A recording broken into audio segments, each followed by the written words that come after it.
Now, more than ever, we have the instruments to take us beyond speculation, and the universe is slowly offering up its secrets.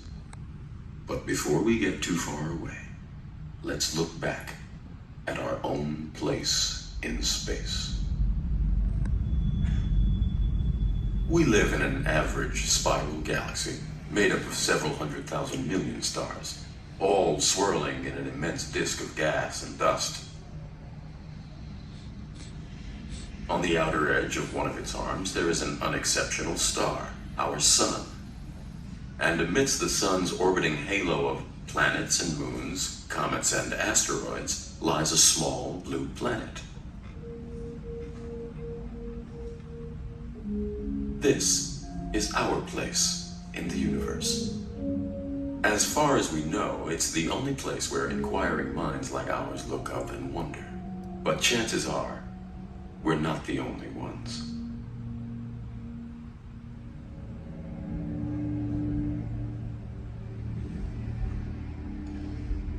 Our curiosity has led us to develop the most wonderful machines of exploration.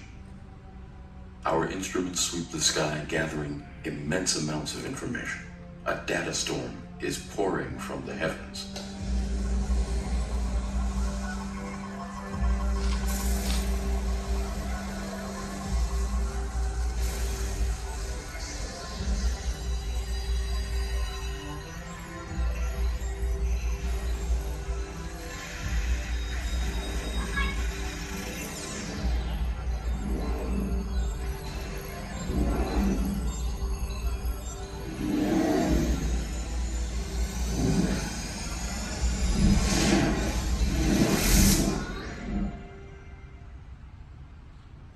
Today's discoveries continue a quest that reaches back to the beginning of human awareness. For many, the dynamic heavens dictated the rhythms of daily life and gave meaning to all existence. But our modern understanding of the cosmos began with the scientists of the Renaissance. They argued that rather than being the center of the universe, the Earth orbited the Sun. Their theory was proved true by a new invention that would change astronomy forever.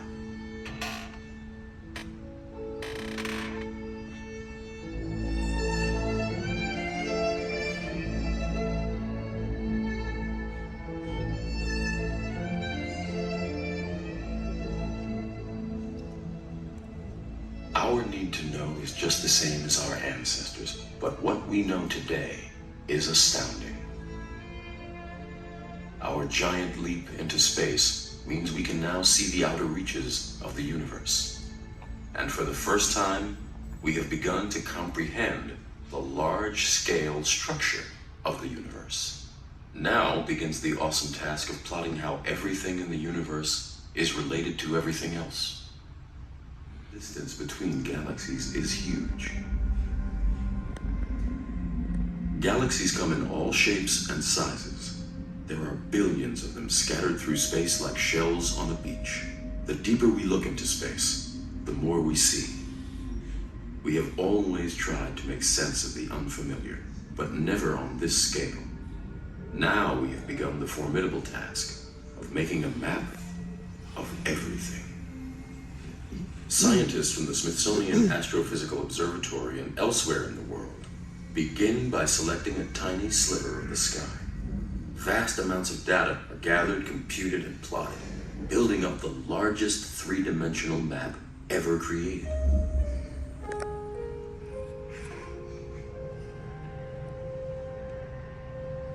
Entering just this tiny sliver of space gives us a sense of the true scale of the universe. Each speck of light is a galaxy, and each galaxy contains billions of stars, magnified here to make them visible in the immensity of the cosmos. In the last century, astronomers questioned whether galaxies are distributed randomly in space, or if there is some type of structure in the universe. We now know that galaxies tend to live in clusters. They appear to link up with other clusters, strung together on a complex web of filaments or long chains. We can see this as we put color where the galaxies are clustered and see the connecting filaments between them. The dark areas are vast tracts of nearly empty space.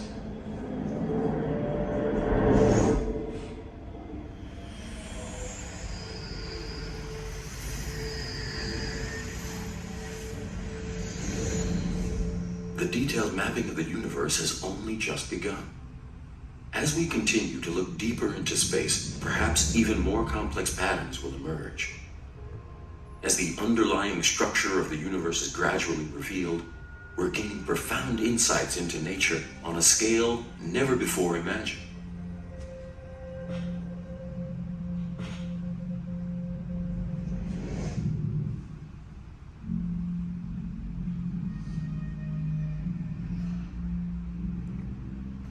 While the mapping shows the universe is expanding overall, nearby galaxies can actually be pulled together by gravity. Our own galaxy and Andromeda are actually circling each other and getting closer. The two galaxies will eventually collide in about 3 billion years' time. In a complex gravitational dance over another billion years, they will merge and form a new galaxy. Yet, despite the enormous dynamism of the universe, we know from the movement of the galaxies that something is holding it all together, but we don't know what it is. It's an enormous force that we can't see. It's been called dark matter. Whatever it is, there's a lot of it out there.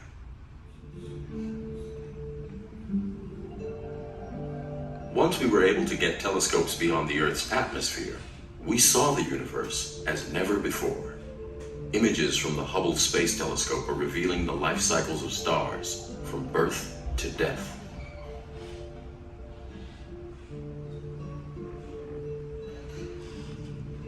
In a nebula, thousands of new stars are being born in the center of this beautiful, vast cloud of gas and dust. Hubble data arrives from space as long messages of ones and zeros. This binary information is converted to black and white images. The images are then colored. Hydrogen is shown as red, oxygen as green, and the young stars and their reflected light as blue. This newborn star cluster shows young, brilliant stars cradled within a nebula.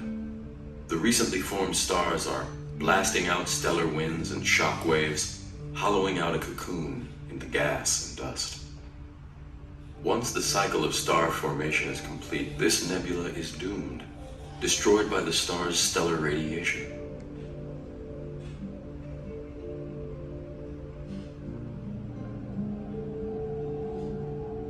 When a smaller star has finally burnt all the hydrogen in its core, its atmosphere then burns, puffing off great clouds of gas. The hot exposed stellar core will eventually cool and fade. This will be the fate of our sun, its life ending as a cosmic cinder. Some of nature's rarest spectacles occur when giant stars end their lives in explosions known as supernovae. They are among the most massive explosions in nature. Since the invention of the telescope, we have been waiting for a supernova to appear. In 1987, it happened, and the Hubble telescope swung around to capture these images. For the first time, we were able to study the progress of the massive shockwave blasting through space. Only a couple of supernovae happen each century in each galaxy, but the wreckage they create, like the Crab Nebula, survives long after the event. But from a supernova death comes life. The existence of our world is due to the elements created by these huge explosions.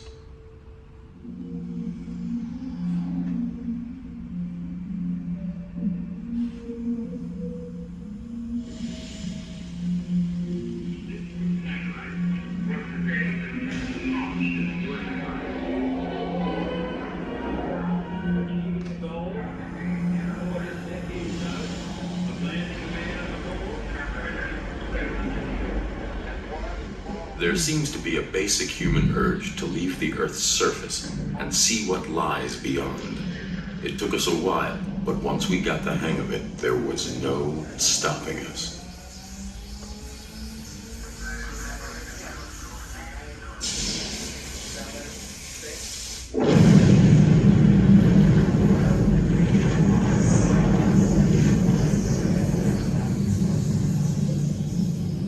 Within an average lifetime, we have seen humans orbit the Earth and sent spacecraft throughout the solar system.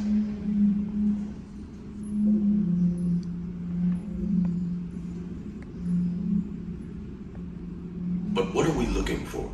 Somewhere that reminds us of home?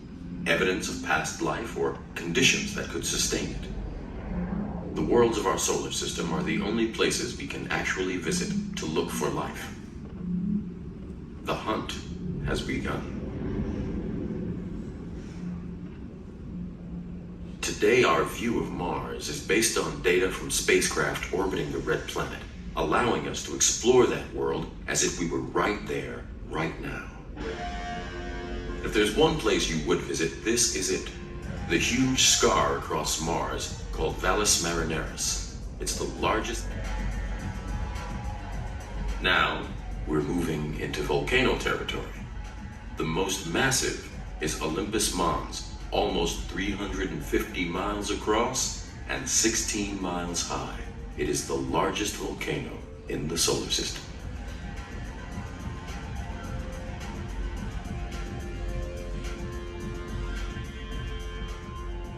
Further out from Mars are some of the most interesting places to explore. The moons of Jupiter. Jupiter has an extended family that includes 4 large moons: Io, Europa, Ganymede, and Callisto, each one utterly unique. Io is a geological hotspot. Volcanoes spew plumes hundreds of miles into space, and huge lava flows cover its surface. In contrast, Europa is cold and smooth, covered with dark streaks and what looks like blocks of sea ice. Is life unique to our small blue home? Are we alone in the universe? Whatever the answer, the implications are profound, and there can be only one possible response: to keep looking. Forever. When the Mars Global Surveyor spacecraft arrived, it's sending back the best close-up pictures of another planet we've ever seen.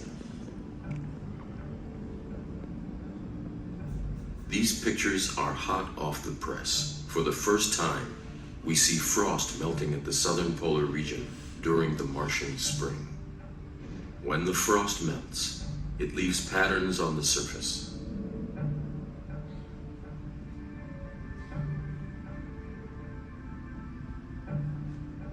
These layers of sedimentary rock in an ancient crater strongly suggest it may once have been covered in an ocean of water.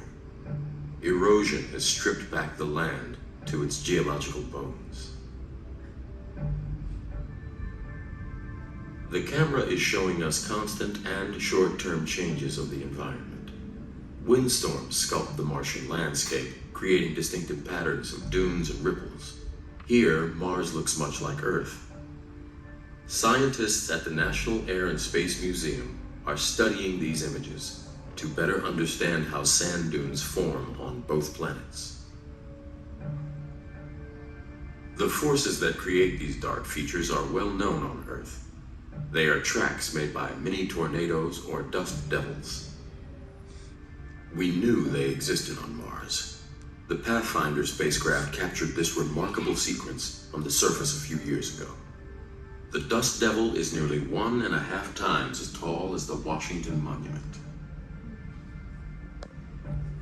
The impact crater shown here has features we are very familiar with on Earth, but close shots reveal baffling details.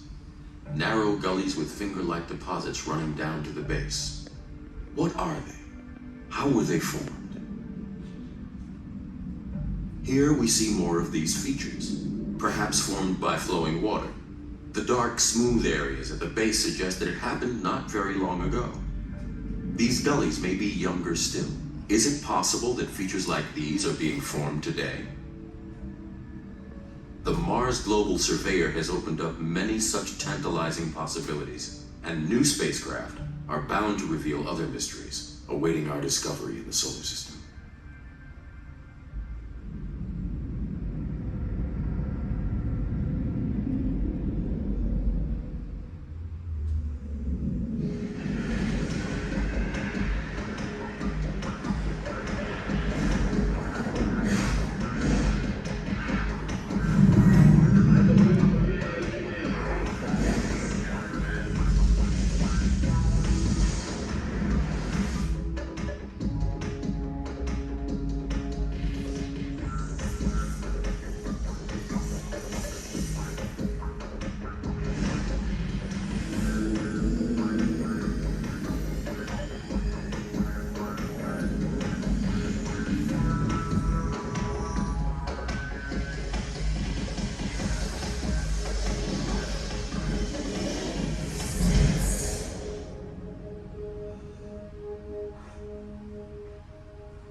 How did it all begin? Is there anyone else out there?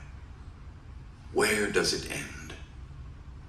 We've looked at how we know what we know and some of the latest amazing discoveries, but our curiosity knows no limits. So we're still asking those big questions, ones people have always asked. I guess we will, for a very, very long time.